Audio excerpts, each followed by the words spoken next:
Segundo dados da Organização Mundial da Saúde, a famosa OMS, apontam que o Brasil é o país com o maior número de pessoas ansiosas, cerca de 9,3% da população. Há também um enorme alerta sobre a saúde mental dos brasileiros, já que 1 em cada 4 pessoas no país sofrerá com algum transtorno mental ao longo da vida. E dentro desse cenário, a gente deve se perguntar de que forma podemos manejar esse estresse de uma forma que torne a nossa vida um pouco mais leve e tranquila. No episódio de hoje, vamos conversar um pouco como práticas diferentes no dia a dia e, por que não, hobbies, como eles podem nos auxiliar a manejar e reduzir esses estresses e ansiedades que passamos no nosso dia a dia.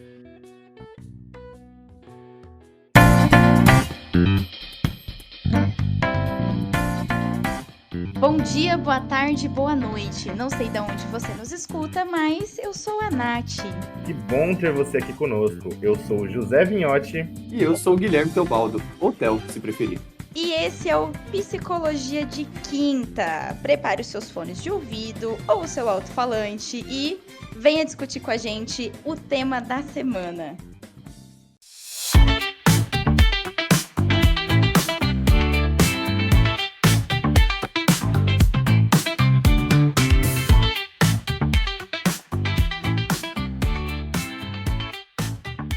Acho que seguindo em frente um pouco, né, nessa publicação do Conselho Nacional de Saúde, ele comenta que outro levantamento feito por uma empresa chamada Vitude, que é uma plataforma online para saúde mental e trabalho, aponta que cerca de 37% das pessoas estão com estresse extremamente severo, enquanto 59% se encontram em estado máximo de depressão.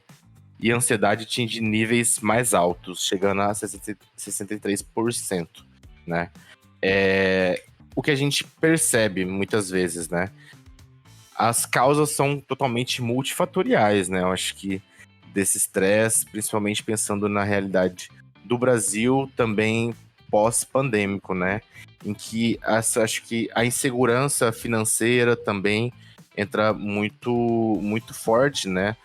Principalmente no Brasil ser um país de terceiro mundo, né? Então, e as leis trabalhistas serem cada vez mais flexíveis, coisas que a gente já conversou em outros temas, acho que do nosso podcast aqui, né? Que corroboram em muito também para essa produção de estresse e ansiedade dentro da sociedade brasileira. Com certeza, daí acho que aqui entra todos esses índices, né? Índice de desemprego, recorrente mudanças de economia, né? E querendo ou não, nós somos um país que fala muito, também consome muito sobre esses conteúdos de ansiedade e estresse. Então, isso até contribui para cada vez mais casos de ansiedade e estresse generalizados, por exemplo, né? É muito importante eu saber sobre essa questão da ansiedade, conseguir discriminar quando eu realmente estou me sentindo ansiosa ou não, mas isso também acarreta outras questões, como estar nessa hipervigilância constantemente, né? Eu até brinco que é o looping da ansiedade. Então, eu estou ansioso porque estou sentindo sintomas que parecem ansiedade, e isso pode me levar justamente a uma crise, e assim a gente fica nesse looping infinito, né? Então, acho que também não tem como separar essa questão da ansiedade dessa questão também de internet, dessa questão de trabalho. É exatamente isso que você disse, é multifatorial ao extremo. Eu acho que muito desse estresse, dessa ansiedade que a gente está descrevendo aqui de forma mais generalizada, está relacionado também a como nós praticamente não vivemos para além do trabalho e ambiente familiar, e no final das contas vivemos, que nem a Natália colocou, esse ciclo. Nessa repetição, nós acordamos para ir para o trabalho, voltamos do trabalho, descansamos um pouco mais para poder trabalhar no dia seguinte, e no final das contas, são poucas as brechas ou os momentos em que a gente tem para se subjetivar em relação a alguma coisa, simplesmente porque aquilo desperta o interesse, simplesmente porque aquilo é algo que a gente gosta, né? E aí que entra a famigerada palavra que cada um às vezes pega o entendimento que é dela, que é a palavra hobby.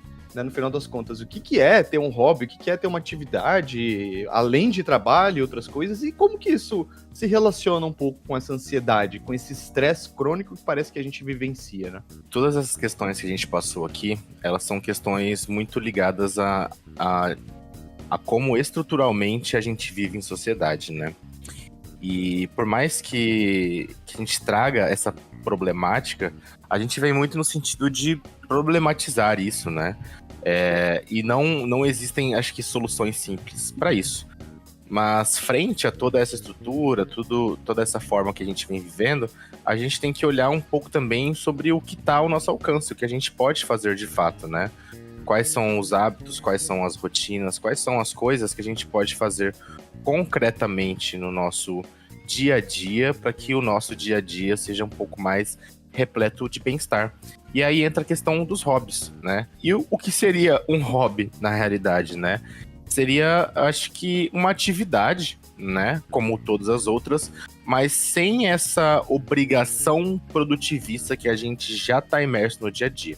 E eu sei que é muito difícil a gente tirar isso dos nossos hobbies. Muitas vezes a gente inventa de fazer alguma coisa, né? Então, por exemplo, o Teobaldo, esses dias atrás, estava fazendo alguns vasos, né? Porque eu sei que ele gosta de plantas, etc. Até me deu de argila agora. Exatamente. Até me deu um de aniversário, inclusive, obrigado de novo. Achei muito bonito o gesto. E o vaso também ficou muito bonito. Mas eu tenho certeza que, enquanto você estava fazendo isso, te pegou um pouco a questão do tipo, nossa, eu queria que isso fosse perfeito. Porque eu sinto isso também. Eu tenho alguns hobbies de desenhar e de produzir algumas colagens digitais. E durante muito tempo eu queria que aquilo fosse perfeito. E essa obrigação não encaixa muito bem com o hobby. Porque justamente o hobby é o espaço que a gente tem de não ter essa obrigação de aquilo ser perfeito, de aquilo ter uma data de entrega, porque não necessariamente eu vou entregar para alguém, né? Eu tô fazendo por fazer, simplesmente, né? E só um adendo aqui, uma observação, mas que eu acho interessante pra gente pensar sobre a ideia do fazer além do trabalho. Hobby, na verdade, é uma palavra que foi abrasileirada, mas que tem origem no inglês, né? E hobby nada mais é do que passatempo. E é até curioso quando a gente pensa na tradução direta da palavra, porque quando a gente pensa na palavra passatempo, fica muito mais explícito o que é de fato um hobby. Que é algo que a gente literalmente tem um tempo destinado ali, mas que não é relacionado à produção. O José comentou dos vasos, né? E eu, por exemplo, como Guilherme aqui, não falando só como psicólogo, a ideia da manualidade, de você ter um momento de produção de algo, mas que não envolva a ideia de produzir, que nem a gente foi falando nos outros podcasts, né? Aquela ideia de, tempo é dinheiro e a lógica de produtividade que a gente vivencia e etc. O hobby ele envolve justamente a contramão disso, que é um tempo destinado para algo que você simplesmente se sente confortável, se sente bem, e que no final das contas, como pessoa, tem me ajudado, e desde o início me ajudou muito a manejar, por exemplo, a própria ansiedade. Talvez uma das características que eu reconheça do meu jeito de agir é que eu sou uma pessoa extremamente inquieta, né? Quem me conhece aí sabe que eu tô, às vezes, sempre pensando, falando rápido, pensando em coisas para se fazer e me mobilizar. Então, quando você destina o seu tempo, a sua consciência para algo que você não está sendo cobrado, que você não tem que apresentar um resultado, que você faz simplesmente porque você quer e se sente confortável naquele momento, é até difícil a gente manejar isso com essa lógica toda de trabalho, né? Porque ao mesmo tempo pode existir a culpa, e às vezes existe a culpa, às vezes você pode estar ali fazendo um negócio tranquilo, que você está se sentindo bem, que te ajuda a manejar muita coisa sua, mas ao mesmo tempo, poxa, mas espera aí, isso aqui não tá me trazendo um dinheiro direto, então será que eu devo estar fazendo isso? E aí entra aquela frase que é a maior mentira que já contaram na vida, que é, trabalhe com o que você ama, com o seu hobby, jamais precisará trabalhar, né? Então, assim, não, o teu hobby não é trabalho, né? Ele é um trabalho no sentido que a gente usa de trabalho de criar e de construir algo, mas não nesse sentido produtivo, mercadológico de capital, né? E são inúmeros os casos de pessoas que começaram daí a trabalhar de fato, lucrar em cima de hobby, e esse hobby se tornou um pesadelo. E aí o que essa pessoa tem para de fato, que você trouxe, passar o tempo? E acho que isso é interessante, porque passar o tempo não precisa ser algo perfeito. Eu também gosto muito de pintar, gosto muito de desenhar, e ganhei um kit do meu marido já faz um tempo de aquarela. Usei ele 2, 3 vezes, nunca mais consegui pegar ele por conta de tempo, mas sempre é por conta do, eu preciso ir buscar sobre a técnica certinho para conseguir fazer, quando eu só devia estar pegando papel e estar fazendo aquilo, né? Então tem essa questão e que está muito casada até com essa frase, né, do trabalhar com aquilo que você gosta. Então, beleza, não é porque eu gosto que precisa ser perfeito, né? E justamente é nessas imperfeições que fica algo tão nosso, algo tão único. Vocês falando isso, me surgiu uma coisa muito clara pra mim que aconteceu pessoalmente comigo, né? Durante a pandemia, em que tudo era muito incerto, tava o mundo inteiro parado, não tava nada acontecendo, e aquela agonia de estar em casa sem fazer nada me tomou muito forte, né? E aí, no meio disso tudo, acho que talvez por necessidade, surgiu uma prática que é um hobby meu também, que é de fazer algumas colagens digitais, né? Eu sou uma pessoa que gosto muito da arte, de mexer com ela nas diversas formas, consumir e produzir elas em certa medida também. E aí eu comecei a fazer umas colagens digitais, a princípio pelo celular, depois, conforme eu fui fazendo, fui aprendendo a mexer no Photoshop para fazer isso, né? Fui me desenvolvendo dentro disso, e a cada colagem que eu fazia, eu tentava uma técnica diferente, eu fui me desenvolvendo nisso, né? O que aconteceu? Essa, para mim, era uma forma de me expressar. Ou seja, quando eu tinha uma angústia, alguma coisa que eu queria dizer para o mundo, eu fazia uma colagem e produzia um texto também com a ideia daquilo. Era uma forma de trazer concretude a coisas que eu estava sentindo, né? Aconteceu o quê? Algumas pessoas começaram a ver essas artes e começaram a gostar dela e tudo mais, e aí começou o seguinte: José, você não faz um quadro pra mim? Você não faz uma colagem assim, assim, assado pra mim?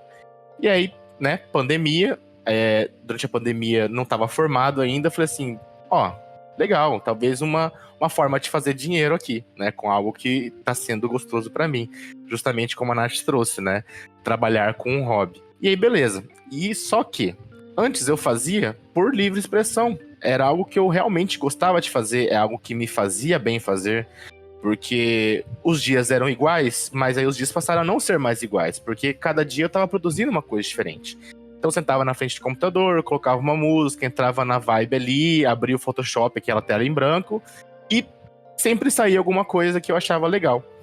E aí seguia a máxima do antes feito que perfeito, né? Eu tava ali pra realmente colocar algo no papel, entre aspas, né? Por mais que fosse virtual. E só que quando as pessoas começaram a fazer essas encomendas, eu caí, infelizmente, na lógica produtivista. Então comecei a pensar, não, vou começar a fazer dinheiro com isso. E realmente comecei a fazer um pouquinho dinheiro com isso na época, o que me fez cair nessa lógica de cabeça, porque eu comecei a pensar, não, então beleza, então eu tenho que profissionalizar isso aqui. Então eu tenho que começar a postar mais, porque eu tenho que engajar nas redes e tal, não sei o que, não sei o que. Vou começar um projeto para fazer não sei quantas postagens por dia, para fechar não sei quanto tempo. O que aconteceu? Matou minha criatividade. Eu não queria mais fazer aquilo. Porque já não era mais essa livre expressão. Era algo, uma obrigatoriedade, era um trabalho, não era mais um hobby, né? E aí matou minha criatividade e eu fiquei afastado das colagens por muito tempo. Até que um dia, na conversa com uma pessoa aleatória, e eu tava falando justamente sobre isso, a pessoa falou assim, cara, mas por que você não faz mais? Eu falei, não sei. Vou voltar a fazer. E não é que eu faço recorrentemente, né? Porque justamente tem a rotina do dia a dia e tudo mais. Mas é algo que eu tenho pra mim, que é algo que eu gosto de fazer e é algo que eu sei fazer e farei mais vezes, né? Tô num momento agora que tô explorando fazer outras coisas, né? Então, experimentei junto com a minha namorada fazer cerâmica esses dias, que é uma coisa que eu nunca tinha feito. Então, explorar isso sem essa obrigação de ser um trabalho realmente é perfeito. Porque assim, não tem-se a obrigatoriedade daquilo ser esteticamente lindo e perfeito, porque realmente não é um trabalho, né? Então, ontem com a cerâmica, eu peguei um pedaço de argila e pensei, putz, o que eu vou fazer? Não faço ideia. Olhei pro lado, tinha umas espadas de São Jorge, falei assim, vou fazer um porta-joias para minha mãe com um formato de espada de São Jorge. E foi assim que foi feito, entendeu? Algo muito manual e do momento ali, né? Então essa que acho que é a magia um pouco do hobby, desse passatempo realmente. Não ter essa previsibilidade de sempre estar fazendo, mas ser algo que te faz bem no momento que se encaixa ali, né? Isso que você disse sobre rotina, parece que daí a gente, se não conseguir encaixar o hobby numa rotina, a gente também já tá pecando. E olha como, mesmo quando a gente tenta escapar dessa lógica de produtividade, a gente se amarra de novo nessa lógica de produtividade sem perceber, né? Mas a rotina, querendo ou não, ela é muito importante também, ela é uma ferramenta importante para a gente dar, não só dar, mas ter a noção de prioridade. Então é muito comum a gente utilizar aquelas falas do eu não tenho tempo para isso. Sim, tem muitas pessoas que têm uma rotina extremamente puxada, né, das 8 às 6 e 2 horas de trânsito, de deslocamento para casa. E, de novo, quando a gente está falando sobre essa questão de tempo e de rotina, não existe uma rotina ideal, existe aquela rotina que cabe na sua realidade. E quando a gente fala sobre essa questão de manejo de estresse, eu gosto sempre de falar sobre a palavra concretude. O quão concreto é de fato essa ausência de tempo, porque muitas vezes, em muitos casos, há esse tempo só não está sendo observado. Às vezes a gente está tanto no campo das ideias, de tantas coisas que a gente precisa fazer, que a gente cria até aquelas regras imaginárias na nossa cabeça e acaba não fazendo. Beleza, às vezes eu tenho uma rotina cansativa, mas fazer exercício para mim é muito importante. Mas, não, eu vou passar em casa e depois ter que ir para academia, ou tipo, nossa, porque tudo bem, mas às vezes você tem alguma outra coisa para fazer, ou a gente só está criando uma regra imaginária para evitar fazer isso que nos dá prazer e justamente reduz o nosso estresse, né? Então são coisas que a gente não percebe que vai ficando refém, e são coisas que nós mesmos vamos construindo, essas armadilhas dentro da nossa rotina para não aproveitar coisas que são importantes de fato pra gente. Acho que até casando um pouco com essa ideia que a Natália faz desse automatismo, talvez, dessa rotina, o que me chama muito a atenção sobre o desenvolver um passatempo, né, pra gente não só usar o termo gringo, é a ideia de que a gente passa a unificar numa pequena brecha de tempo coisas que a gente geralmente faz uma separação no nosso senso comum, que é a ideia de corpo e mente, né? É comum a gente não ter, inclusive, uma palavra para denominar os dois ao mesmo tempo, mas quando você está destinando uma atenção para um hobby, seja um escrever, seja um ler, seja um exercício, seja alguma outra atividade, é um momento em que parece que você só faz as coisas de uma forma fluida e que a sua consciência está destinada ali, mas ao mesmo tempo o seu corpo está em contato ali. Pensando sobre um olhar gestáltico, a gente utiliza nossas funções de contato para o contato mais genuíno que tem, que é o contato físico, que é o contato presencial. Né, eu até brinquei com o pessoal antes da gente gravar aqui que eu sou um testemunho da manualidade, né? Eu sempre coloco a questão para os pacientes, né, para os clientes na hora que vem essa ideia de desenvolver hábitos, disciplina, hobbies, etc., sobre você entrar em contato com as coisas fisicamente mesmo, colocando a mão na massa, colocando a mão na terra, colocando o seu corpo em movimento para destinar aquilo para uma atividade. Claro que existem também hobbies mais intelectualizados, que você utiliza mais outras funções de contato. Mas mesmo eu só queria esses... complementar, desculpa só te cortar, que se tem paciente aqui me ouvindo, é para eles verem que eu não sou louca, que eu não sou a única que fica falando e batendo na tecla sobre trazer as coisas para o mundo real, para o mundo concreto. Todos nós. Todos nós. Não, pessoal, vocês podem ficar tranquilos, que todo mundo aqui vai ser assim. Mas mesmo, por exemplo, pegar um livro, que é teoricamente uma atividade mais intelectualizada, que você usa mais a consciência a nível abstrato, né? Você também está em contato físico com a coisa. E não só aquela ideia abstrata, mas o teclado, ficar na frente do computador não é ter um contato físico. Bom, mas é uma forma de manualidade um pouco diferente, né?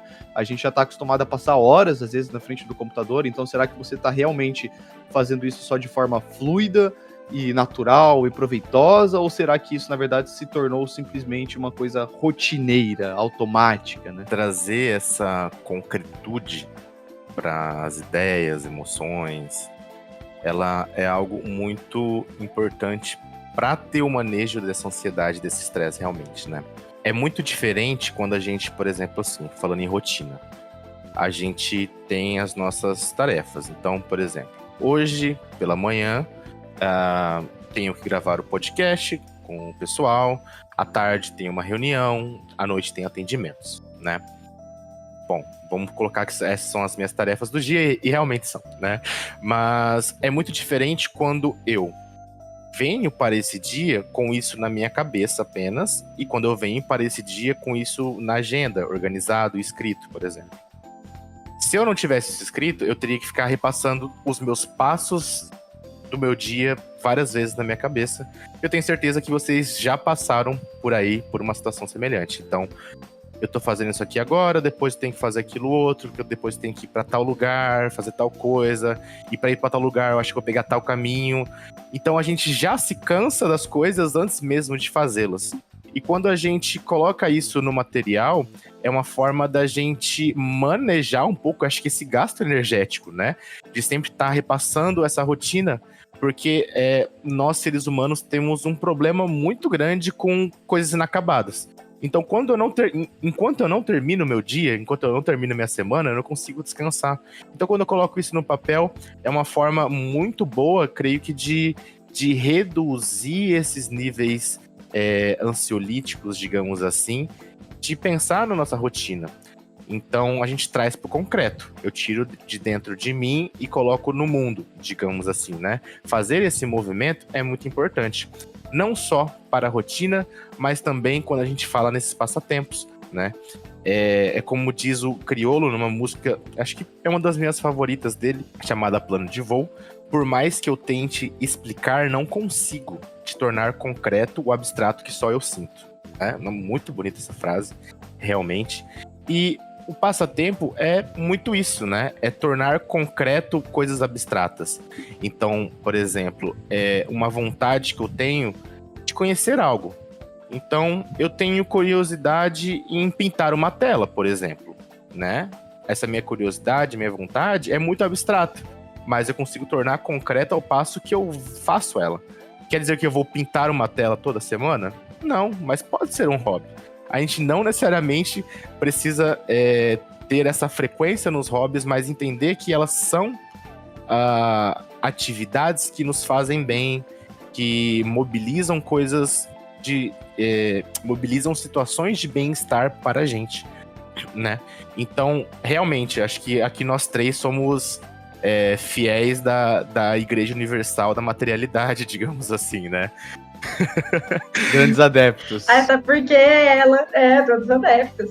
Até porque, na minha concepção, é ela que tem esse poder tão grande de conquistar aquilo que a gente escuta tanto e prega tanto, que é o autoconhecimento.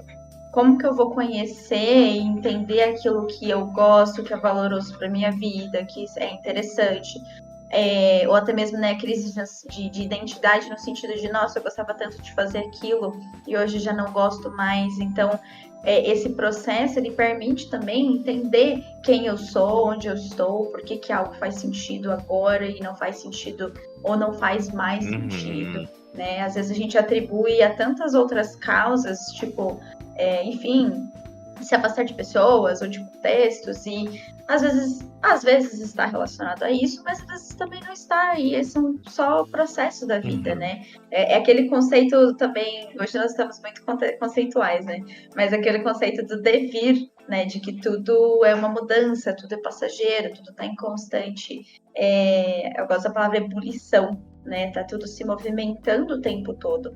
E justamente trazer para ser concreto permite essa observação, né? Esse olhar e falar assim, ok, né? Eu gosto disso. E olha como isso afeta tantas nuances da nossa vida, que envolve relacionamentos, envolve trabalho, envolve tudo, né? Como que eu vou me relacionar e buscar um relacionamento com uma outra pessoa, sabe? Sem saber exatamente às vezes o que eu gosto, né?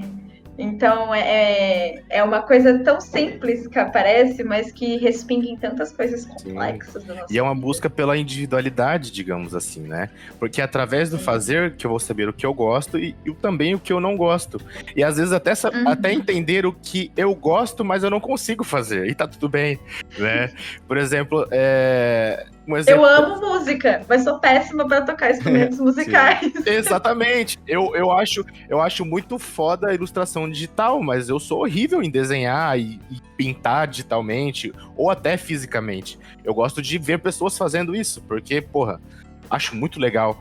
Mas eu não tenho a capacidade técnica, até porque as pessoas que eu vejo trabalham com isso. Então, o que eu vejo hoje é resultado de anos e anos e anos de dedicação, porque isso é uma prioridade na vida delas. Para mim, é um assunto que me encanta, que eu gosto, né? Tem Você falou de música, eu lembro de uma conversa com um amigo meu uma vez que me esclareceu muito. Também gosto muito de música, de vez em quando toco violão e etc, mas, né, só o básico, nada de extraordinário. Nada de Legião Urbana, aí, né, Zé? Não. Essa aí passa longe, tá, né? obrigado. Mas... Mas eu lembro de uma conversa com um amigo meu que justamente ele era músico. E aí eu tava me queixando de, poxa, como eu queria saber tocar melhor, fazer isso e aquilo. E ele falou assim, cara, acho que tá bom o que você faz, assim, sabe? Você não trabalha com música, você é robista, ele falou. E aí, cara, caiu uma ficha muito foda pra mim que, tipo... Na hora que fala, parece até ofensa, né? Exato, mas eu levei num sentido muito positivo, porque foi muito libertador pra mim. Do tipo, cara, eu não preciso ser, tipo, o Paulinho da viola, entendeu? Eu não preciso ser o cara foda da música. Eu só preciso saber tocar as músicas que eu gosto, junto com as pessoas que eu gosto, e pra mim tá ótimo, assim, sabe? E acho que isso foi muito libertador, essa lição que eu tive, né? Inclusive, caso você esteja ouvindo, Cláudio, um abraço, meu querido. Um grandíssimo Claudião, psicólogo também, inclusive, né? Mas uma coisa que vocês foram falando e que me chamou um pouco a atenção é essa ideia da busca pela identidade, né? Pegando até uma frase de um gestalt terapeuta chamado Enio Brito Pinto, né? Que inclusive eu e o José estamos tendo aula com ele, né, na formação em gestalt terapia. Ele falou uma vez que nós estamos transitando de uma sociedade narcisista para uma sociedade profletora, né? E a proflexão, no olhar da Gestalt, não vou, claro, ficar no techniquez aqui, mas ela envolve também muito a busca pela identidade. E realmente, no contexto clínico, uma das coisas que mais chega para mim quando chega essa ideia de tarefas para além do trabalho, né? Coisas para além do trabalho, essa dificuldade em se perceber. Né, mas beleza, e como é que eu descubro que hobby que eu vou gostar? Como é que eu destino meu tempo? Como é que eu me organizo para isso? Como é que eu faço tal coisa? Como é que eu faço isso ter resultado?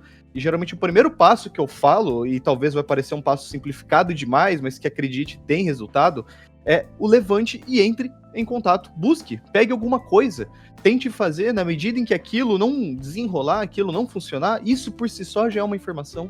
Isso por si só já é um aspecto do seu eu, da sua personalidade, da sua identidade, né? Talvez hoje nós não tenhamos tanta essa facilidade de nos perceber e perceber aquilo que de fato desperta o interesse, sem precisar ser uma responsabilidade, mas a gente não consegue desenvolver esse olhar de robista com tanta tranquilidade, né? Justamente porque a gente, beleza, eu entrei aqui no mundo de começar a fazer vasos de cimento, de argila, para colocar minhas plantinhas e etc, e cuidar de plantas. E quando eu pego referências sobre essas coisas, são todas pessoas que têm aquilo como uma profissão. Então, obviamente, eu não vou produzir os vasos do jeito que eu gosto, ou cuidar e ter o manejo das plantas da forma como essas pessoas fazem. E tá tudo bem.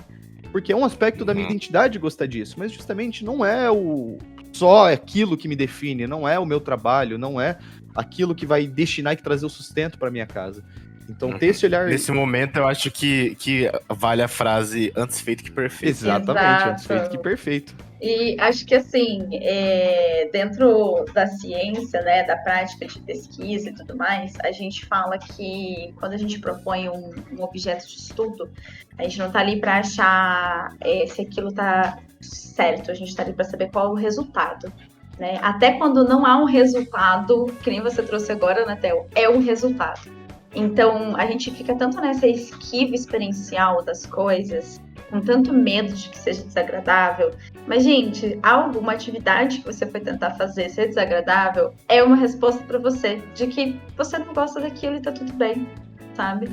Então, é justamente saber acertar aquilo que faz sentido para mim, né? Então, eu sempre gosto de falar isso, várias pessoas que eu sigo do campo do exercício físico sempre falam isso, sobre essa questão de, você precisa fazer um exercício físico e precisa ser academia, sabe? Eu sei que aqui o José é rato de academia, Perfeito. Gosta de puxar ferro, entendeu? É o 13 Mas eu já detesto, né? Eu já detesto ir pra musculação, sabe? Então, assim, meu campo é da corrida. Eu prefiro 1000 vezes fazer um aeróbico, sabe? E pode ser que seu campo seja da dança, pode ser que seu campo seja do esporte coletivo. Então, não é porque às vezes uma atividade não deu certo que nenhuma outra atividade daquele ramo vai dar, né? E é por isso que a gente precisa ter esse olhar do a experiência foi ruim? Foi ruim por quê? Né? Será que a gente também estava se cobrando para caber naquele espaço? Será que eu já fui com um olhar também muito de desaprovação para aquilo e não experienciei aquele momento presente para ver de fato como aquilo me afeta, como aquilo se propaga na minha vida, né?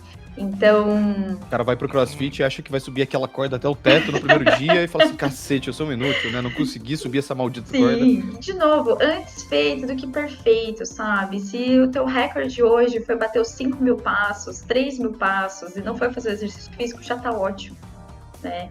Se você conseguiu pegar ali um caderninho e fazer um rabisco, escrever teu poema, tirar sua foto do céu para postar no Instagram, sabe? Tá ótimo.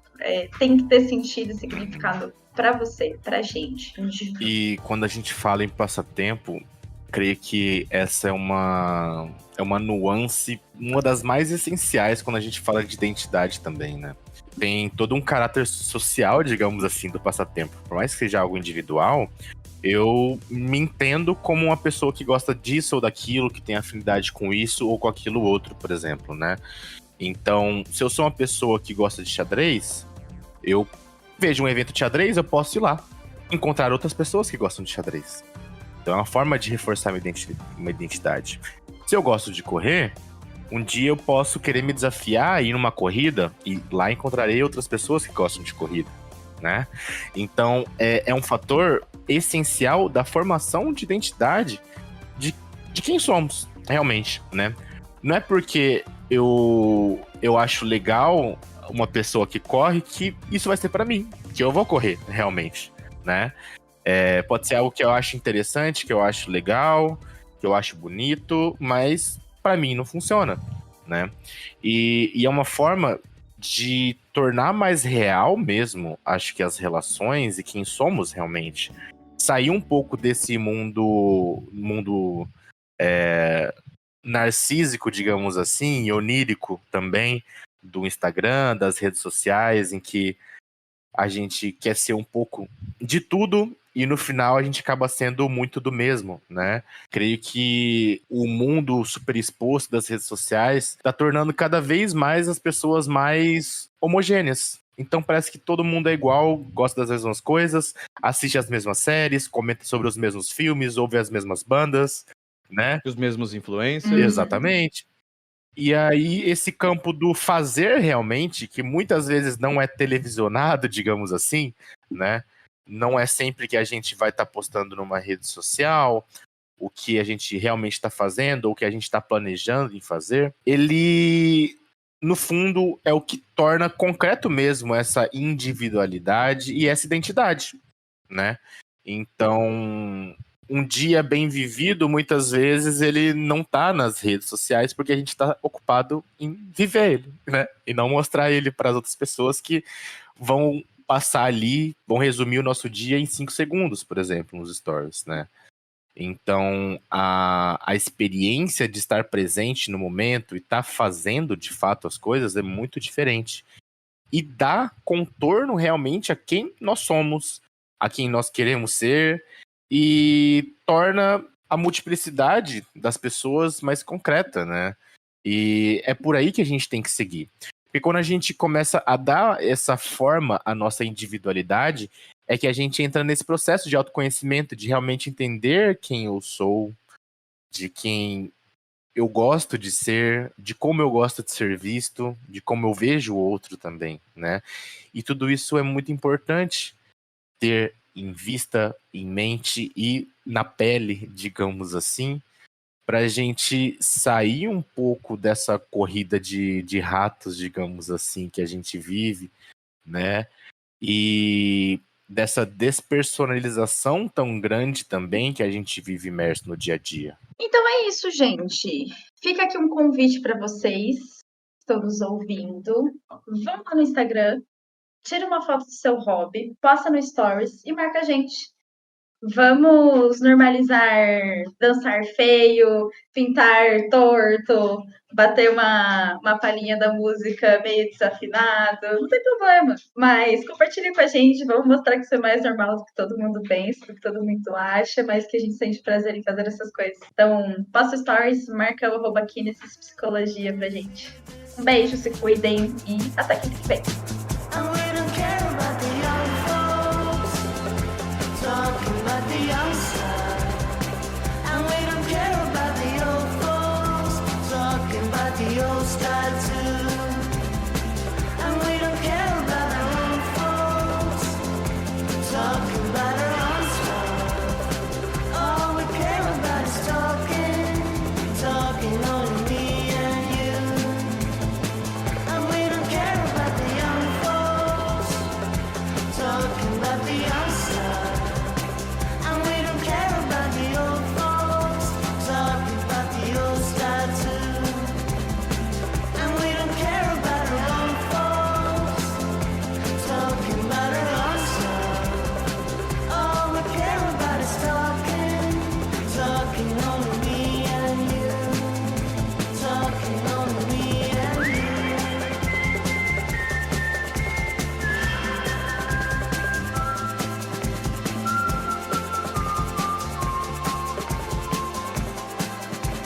Talking only me and you.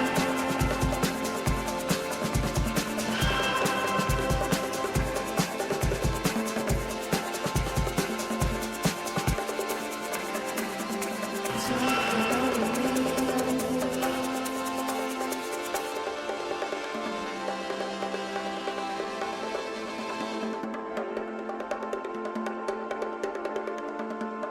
O Psicologia de Quinta é uma produção do Espaço Kinesis Psicologia. Novos episódios todas as quintas. Entre em movimento com a gente!